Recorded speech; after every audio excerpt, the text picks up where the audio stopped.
domin duk inda aka ambaci Ahmad Sarkin Yaƙi a wuri, to abin da zai fara zuwa ga zukatan mutane shine Honorable Bala Muhammad Gagga, tsohon ciyaman na Yawuri Local Government kuma jagaban gungu na farko, kwamishina a halin yanzu na jihar Kebbi. To dole a tuna shi idan an ambaci Ahmad Sarkin Yaƙi, duba da cewa shine mai gidan da na runguma a harkar siyasa, kuma muke siyasa tare a halin yanzu, muna tare kwarai da gaske. To jama'a, kamar mu ci gaba da tambayoyi, kada ku manta dai muna tare da babban bakon namu Ahmad Sarkin Yaƙi Yawuri, sannan kuma kofa a buɗe take domin kila masu kira domin tambayoyi ko ba da shawari ko kuma wani tsokaci.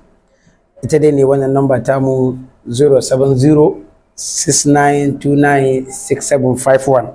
Sannan idan kun diba a comment za ku iske mun aje namba domin masu kira ko ƙarin bayani ko kuma tambayoyi ko kuma wani tsokaci.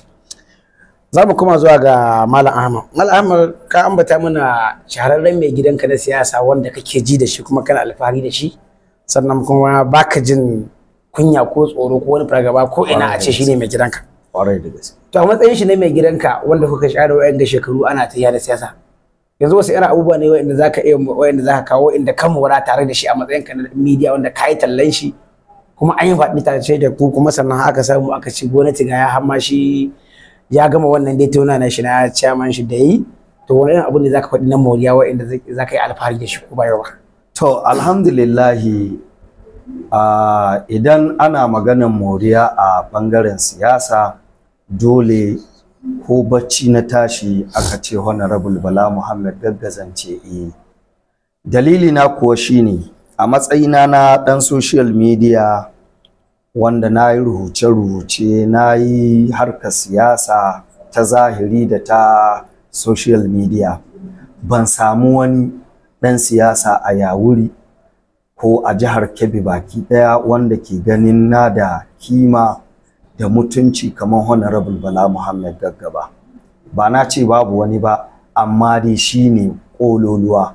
Duba da cewa Honorable Bala Muhammad Gagga ban taɓa neman wani abu wurin shi na rasa ba.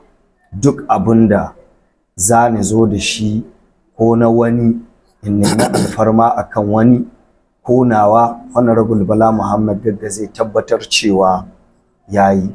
Alal misali, ko da muka shiga gwamnati bayan gwagwarmaya da aka yi, Honorable Bala Muhammad Gagga ya kira ni, ya bincike ni a matsayin wani irin taimako nake so na yanzu.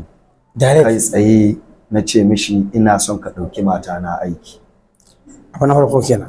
Farko nan on the spot, Honorable Bala Muhammad Gagga ya tabbatar da cewa ta samu wannan aiki cikin sauki ba tare da wani matsala ba. Honorable Bala Muhammad Gagga kuma ya ɗauki kanwana aiki duka dai cikin wannan abun nan. Honorable Bala Muhammad Gagga ya bani hili, ya saya mini mashin da nake hawa.